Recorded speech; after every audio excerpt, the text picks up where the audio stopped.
നമസ്കാരം, ഞാൻ പരമേശ്വര നമ്പൂതിരി ആസ്ട്രോളജി ചാനലിലേക്ക് സ്വാഗതം. ഈ വരുന്ന മാർച്ച് മാസത്തിലെ അവിട്ടത്തര ചതയം പൂരുരുട്ടാതി മുക്കാല് കുംഭക്കൂറുകാരുടെ ചന്ദ്രാനുള്ള ഫലത്തെക്കുറിച്ചാണ് ഞാൻ ഈ വീഡിയോയിൽ നിങ്ങളോട് സംസാരിക്കുന്നത്. ജ്യോതിഷത്തെ ബഹുമാനിക്കുന്നവർക്കും വിശ്വസിക്കുന്നവർക്കും വേണ്ടി മാത്രമായാണ് ഞാൻ ഈ വീഡിയോ ചെയ്യുന്നത് എന്നതിനാൽ ജ്യോതിഷത്തിൽ വിശ്വാസമില്ലാത്തവർ ദയവ് ചെയ്ത് ഈ വീഡിയോ കാണരുത് എന്നാണ് എൻ്റെ വിനീതമായിട്ടുള്ള അപേക്ഷ. ഗ്രഹങ്ങളുടെ സ്ഥിതിക്കനുസരിച്ച് നല്ല ഫലങ്ങളെ സൂചിപ്പിക്കും, മോശഫലങ്ങളെ സൂചിപ്പിക്കാനിട വരും. നല്ല ഫലങ്ങളെ മനസ്സിലാക്കി ജീവിത വിജയം വരിച്ചാൽ വളരെ സന്തോഷം. അതേപോലെ തന്നെ മോശഫലങ്ങളെ മനസ്സിലാക്കി ആ മോശഫലങ്ങളിൽ നിന്ന് ഒരാളെങ്കിലും മുക്തി വരുത്തിയാൽ വളരെ വളരെ സന്തോഷം. എന്തായാലും ഈ വരുന്ന മാർച്ച് മാസത്തിൽ കുംഭക്കൂറുകാർക്ക് 15-ാം തീയതി വരെ ജന്മത്തിലാണ് സൂര്യൻ നിൽക്കുന്നത്. ജന്മത്തിൽ നിൽക്കുന്ന സൂര്യനെ കൊണ്ട് അത്ര നല്ല ഫലത്തെ അല്ല സൂചിപ്പിക്കുന്നത്. ശരീരത്തിന് പൊതുവെ സുഖക്കുറവ് വന്നു ചേരുക, ദേഹപീഠകൾ വന്നു ചേരുക, ധനപരമായിട്ടും അത്ര അനുകൂലമായിട്ടുള്ളൊരു ഫലമല്ല, ചെലവുകൾ വന്നു ചേരുക. അതുകൂടാതെ തന്നെ അലച്ചിലും വന്നു ചേരുന്ന ഒരു ഫലത്തെയാണ് ജന്മത്തിൽ നിൽക്കുന്ന സൂര്യനെ കൊണ്ട് സൂചിപ്പിക്കുന്നത്. 15-ാം തീയതിക്ക് ശേഷം 2-ലേക്ക് വരുമ്പോൾ ധനപരമായിട്ടുള്ള കാര്യങ്ങൾ ചിന്തിക്കുന്ന ഭാവമാണ് 2-ാം ഭാവം. അതുകൊണ്ട് തന്നെ പ്രത്യേകിച്ചും പല കാര്യങ്ങളും ശ്രദ്ധിക്കേണ്ടതുണ്ട്. കടം കൊടുത്തു കഴിഞ്ഞാൽ തിരിച്ചു കിട്ടാത്ത അവസ്ഥ വന്നു ചേരാം. അന്യരാൾ ചതിക്കപ്പെടുവാനായിട്ടുള്ള ഫലത്തെ സൂചിപ്പിക്കുന്നു. ഇപ്പൊ ഈ പുതിയ കാലഘട്ടത്തിൽ ഈ ധനപരമായിട്ടുള്ള കാര്യങ്ങളെല്ലാം കൂടുതൽ കൈകാര്യം ചെയ്യുന്നത് ഓൺലൈൻ മുഖേനയായിട്ടാണല്ലോ. അപ്പോൾ ഓൺലൈൻ മുഖേന കൈകാര്യം ചെയ്യുമ്പോൾ പ്രത്യേകിച്ചും ശ്രദ്ധിക്കേണ്ടതുണ്ട്. നമുക്ക് പരിചിതമല്ലാത്ത ആൾക്കാർ ഓരോ ലിങ്കൊക്കെ അയച്ചു തന്ന് മൊബൈലിൽ അതൊക്കെ ഓപ്പൺ ചെയ്യുവാനായിട്ട് നിർബന്ധിച്ചാൽ അതൊന്നും ഒരു കാരണവശാലും ചെയ്യരുത്.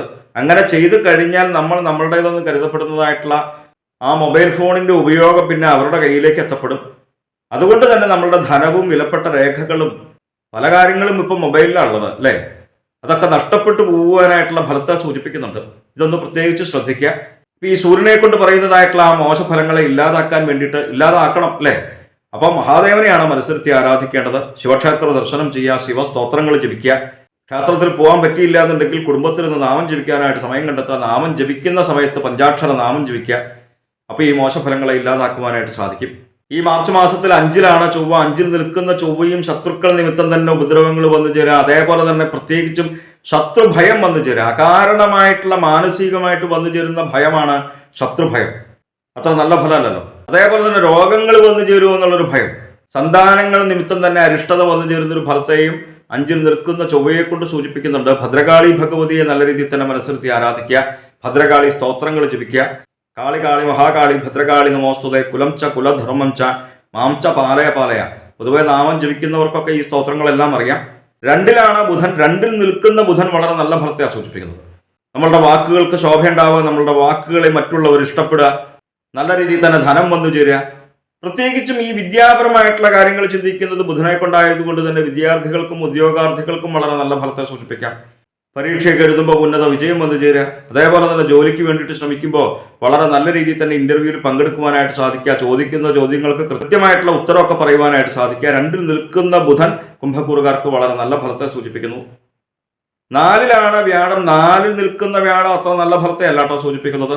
ബന്ധുജനങ്ങളിൽ നിന്ന് തന്നെ അരിഷ്ടത വന്നു ചേരുക. ഒരേടത്തും സുഖമില്ലാത്ത അവസ്ഥയാണ് പറയുന്നത്.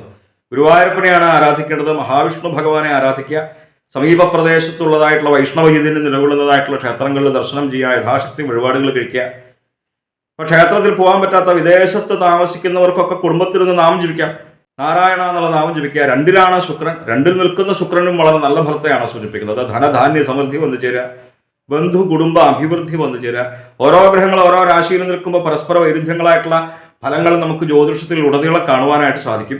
എന്തായാലും 2-ൽ ശുക്രൻ നിൽക്കുന്നത് കലാരംഗത്ത് പ്രവർത്തിക്കുന്നവർക്കും പുതിയ പുതിയ അവസരങ്ങൾ വന്നു ചേരുന്ന ഫലത്തെയാണ് സൂചിപ്പിക്കുന്നത്. ബഹുമാന സിദ്ധി വന്നു ചേരുക, അംഗീകാരങ്ങൾ വന്നു ചേരുക. ഈ വരുന്ന മാർച്ച് മാസത്തിൽ ശനിക്ക് രാശിമാറ്റം ഉണ്ടെന്ന് പൊതുവെ ജ്യോതിഷത്തെ വീക്ഷിക്കുന്ന എല്ലാവർക്കും തന്നെ അറിയാം. മാർച്ച് 29-ാം തീയതി വരെയാണ് ജന്മത്തിൽ നിൽക്കുന്നത്. 7-ര ശനി കാലമാണ് കുംഭക്കൂറുകാർക്ക്. ജന്മത്തിലായിരുന്നു ശനി. 29-ാം തീയതിക്ക് ശേഷം 2-ലേക്ക് വരും. ജന്മത്തിൽ നിൽക്കുമ്പോഴാണോ 2-ൽ നിൽക്കുമ്പോഴാണോ മോശഫലം എന്ന് ചോദിച്ചു കഴിഞ്ഞാൽ സംശയമില്ല, ജന്മത്തിൽ നിൽക്കുന്നത് തന്നെയാണ്. ജന്മത്തിൽ നിൽക്കുന്ന ശനിയെ കൊണ്ട് സൂചിപ്പിച്ചിരുന്നത് വിഷഭയം വന്നു ചേരുക, അഗ്നിഭയം വന്നു ചേരുക, സ്വജനങ്ങളോട് കലഹം ഉണ്ടാവുക, എപ്പോഴും അലച്ചിലുണ്ടാവുമ്പോഴും മടിയുണ്ടാവുക. ഓരോ കാര്യങ്ങൾ നമുക്ക് ചെയ്യാൻ അറിയാമെങ്കിൽ പോലും നമുക്കത് ചെയ്യാനായിട്ട് തോന്നാത്ത അവസ്ഥ, മടിയുണ്ടാവുക. അപ്പൊ 29-ാം തീയതി വരെ ഇങ്ങനെയുള്ളതായിട്ടുള്ളൊരു മോശഫലത്തെയാണ് സൂചിപ്പിച്ചിരുന്നത് എന്നുണ്ടെങ്കിൽ 29-ാം തീയതിക്ക് ശേഷം 2-ലേക്ക് വരുമ്പോൾ ധനപരമായിട്ട് അത്ര നല്ല അനുകൂലമായിട്ടുള്ളൊരു ഫലത്തെ അല്ല സൂചിപ്പിക്കുന്നത്. ധനപരമായിട്ടൊക്കെ ചെലവ് വന്നു ചേരുന്ന ഫലം ജന്മത്തിൽ നിൽക്കുമ്പോഴും 2-ൽ നിൽക്കുമ്പോഴും സൂചിപ്പിക്കുന്നുണ്ട്.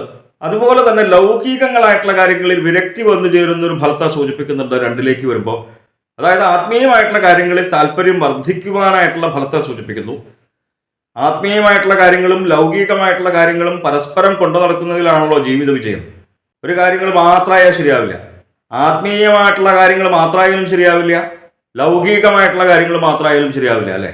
എന്തായാലും ജന്മത്തിൽ നിൽക്കുന്ന ശനിയുടെ അത്ര മോശഫലമൊന്നും 2ൽ നിൽക്കുന്ന ശനിയെ കൊണ്ട് സൂചിപ്പിക്കുന്നില്ല. ഏഴര ശനി കാലമാണ്. എന്തായാലും അയ്യപ്പനെയും മഹാദേവനെയും നല്ല രീതിയിൽ തന്നെ മനസ്സിരുത്തി ആരാധിക്കേണ്ടതുണ്ട്. ഇപ്പോഴും ശനൈശ്വരായ നമഃ എന്നുള്ള നാമം ജപിക്കുക. ജ്യോതിഷ സംബന്ധമായ സംശയ നിവാരണങ്ങൾക്കായി നിങ്ങൾക്ക് എന്നെ 628 220 18 72 എന്ന നമ്പറിൽ വിളിക്കാവുന്നതാണ്. 9497095577 എന്ന നമ്പറിൽ വാട്സപ്പ് ഉണ്ട്. വാട്സപ്പിൽ നിങ്ങൾക്ക് നിങ്ങളുടെ ജനിച്ച സമയവും സ്ഥലവും ഡേറ്റ് ഓഫ് ബർത്തും ഒക്കെ അയച്ചു തരികയാണ് എങ്കിൽ ഗ്രഹസ്ഥിതി ഉണ്ടാക്കി ഇപ്പോഴത്തെ മഹാദശയും ദശാപഹാരവും നമുക്ക് മനസ്സിലാക്കുവാനായിട്ട് സാധിക്കും. നേരിട്ട് കാണുവാനാണെന്നുണ്ടെങ്കിൽ ചോറ്റാനിക്കര ഭഗവതിയുടെ പടിഞ്ഞാറേ നടയിൽ ബൈപ്പാസിന് സമീപമുള്ള ജ്യോതിഷാലയത്തിൽ വരാവുന്നതാണ്. 628 220 18 72 എന്ന നമ്പറിൽ മാത്രം വിളിക്കുവാനായിട്ട് ശ്രമിക്കുക. മറ്റൊരു കാര്യം കൂടി എനിക്ക് സൂചിപ്പിക്കാനുള്ളത്, എൻ്റെ ഗുരുസ്ഥാനീയനായിട്ടുള്ള അദ്ദേഹം എന്നോട് പറഞ്ഞ ജീവിതത്തിൽ വിജയിക്കുവാൻ വേണ്ടിയിട്ടുള്ളതായിട്ടുള്ള ഒരു മാർഗമാണ്. അത് വളരെയേറെ നല്ല ഫലങ്ങളെ എനിക്ക് പ്രദാനം ചെയ്തു എന്നതുകൊണ്ട് തന്നെയാണ് ഞാനിത് പറയുന്നത്. അതായത് നിങ്ങൾക്കായിക്കോട്ടെ എനിക്കായിക്കോട്ടെ നാളെ ചെയ്യുവാനായിട്ടുള്ള പല കാര്യങ്ങളും ഉണ്ടാവും, അല്ലേ? എല്ലാവർക്കും ഉണ്ടാവും, ഓരോ കാര്യങ്ങളുണ്ടാവും. അത് നമ്മുടെ മനസ്സിലുണ്ട്. പക്ഷെ അത് നമ്മൾ ഒരു പേപ്പറിലേക്ക് എഴുതി വെക്കാറൊന്നുമില്ല സാധാരണ. അത് അങ്ങനെ നമ്മൾ എഴുതി വെക്കാനായിട്ട് ശ്രമിക്കുക. ഇന്ന് രാത്രി ഉറങ്ങുന്നതിന് മുന്നേ നാളെ ചെയ്യേണ്ടതായിട്ടുള്ള 6 കാര്യങ്ങൾ കൃത്യമായിട്ട് ഒരു പേപ്പറിൽ എഴുതി വെക്കുക. അത് 5 കാര്യങ്ങളോ 4 കാര്യങ്ങളോ ആവരുത്, 7 കാര്യങ്ങളോ ആവരുത്, കൃത്യം 6 കാര്യങ്ങളാണ്. അങ്ങനെ 6 കാര്യങ്ങൾ എഴുതി അങ്ങനെ നാളെ ആ 6 കാര്യങ്ങൾ നമ്മൾ ചെയ്യേണ്ടതായിട്ടുള്ള കാര്യങ്ങൾ ചെയ്യുവാനായിട്ട് ശ്രമിച്ചു. ചിലപ്പോൾ 1-2 കാര്യങ്ങൾ നമുക്ക് ചെയ്യാൻ സാധിച്ചു വരില്ല. നാളെ വീണ്ടും ഉറങ്ങാൻ പോകുന്നതിന് മുന്നേ മറ്റന്നാൾ ചെയ്യേണ്ടതായിട്ടുള്ള കാര്യങ്ങളും, അതായത് 6 കാര്യങ്ങളെ വേണ്ടു.